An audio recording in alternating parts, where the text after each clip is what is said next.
안녕하세요. 오늘부터는요, 장수하는 비법에 대해서 제가 하나씩 공유를 해보려고 합니다. 저희 채널이 추구하는 목적이 건강하게 나이 들기입니다. 여기에는 두 가지 의미가 있는데, 일단은 오래 산다는 것이고요. 또 오래 살기만 하는 게 아니라 그 사는 동안은 건강하게 산다는 뜻입니다. 그에 걸맞는 주제를 지금부터 알려드리겠습니다. 장수에 대해서 생각을 해봤을 때 여러분들은 가장 중요한 부분이 뭐라고 생각하시나요?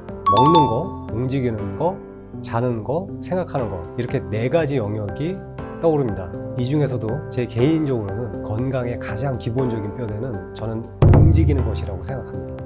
이것은 제가 마음대로 선택한 것이 아니라 그 근거가 있습니다. 만약 전혀 운동하지 않는 사람이 매주 90분 동안 운동을 하게 되면요, 총 사망률이 무려 14%나 감소한다고 합니다. 심지어 운동은 시간에 비례해서 더 큰 효과를 냅니다. 즉 90분 운동하던 사람이 180분을 운동을 하면 심혈관 질환과 사망률은 더 떨어집니다.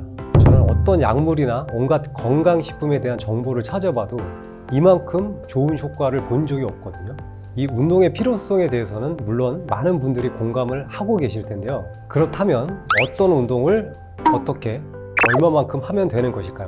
건강을 위해서 매일 가벼운 산책을 하시는 분들도 계실 테고요. 운동은 무조건 숨이 헐떡거리는 고강도 운동이라고 생각하시는 분들도 계실 겁니다. 그런데 의외로 많은 분들이 그 중요성에 대해 간과하는 운동이 있는데요. 바로 저강도 운동이거든요.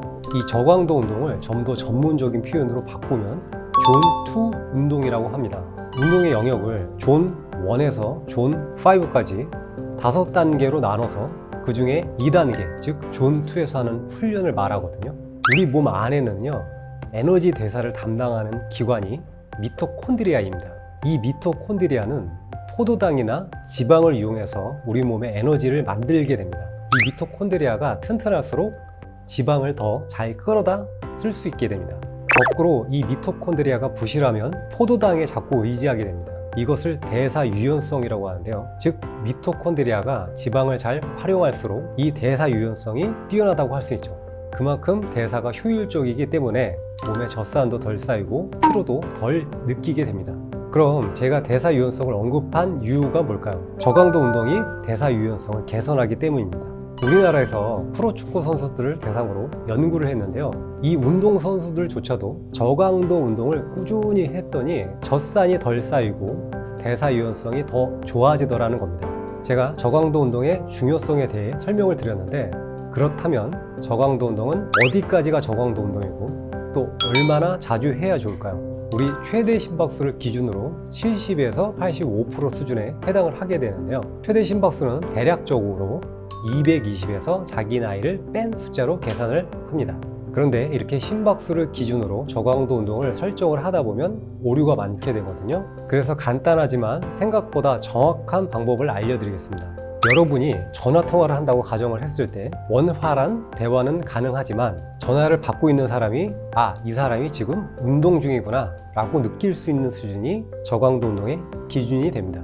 즉 약간 숨찬 느낌이 드는 정도라고도 할 수 있습니다. 그런데 의외로 과학자들조차 인정할 정도로 신뢰성이 높은 기준입니다. 그렇다면요, 저강도 운동은 얼마나 자주 해야 좋을까요? 한 집단은 일주일에 4회, 하루에 30분씩 저강도 운동을 했고, 다른 집단은 일주일에 2회, 하루에 1시간씩 저강도 운동을 했습니다.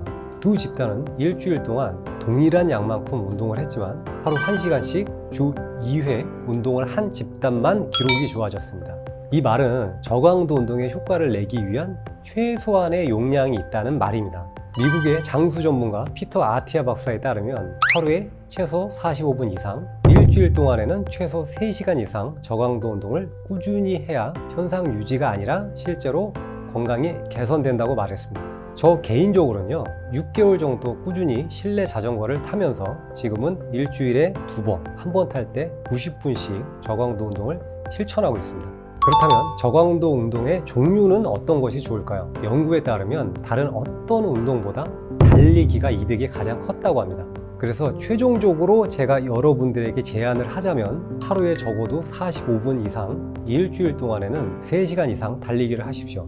연구에 따르면요, 저강도 운동은 고강도 운동과 다르게 하면 할수록 일주일에 3시간, 4시간, 5시간, 심지어 10시간 이상까지도 계속해서 심혈관 질환과 사망률이 낮아졌습니다. 따라서 최소 용량은 있지만 그 상한선은 없는 것이죠. 건강의 첫 번째 단추, 저강도 운동 절대 잊지 마시고요. 좋아요, 구독 한 번씩 부탁드리면서 저는 다음번에 더 좋은 내용으로 찾아뵙겠습니다.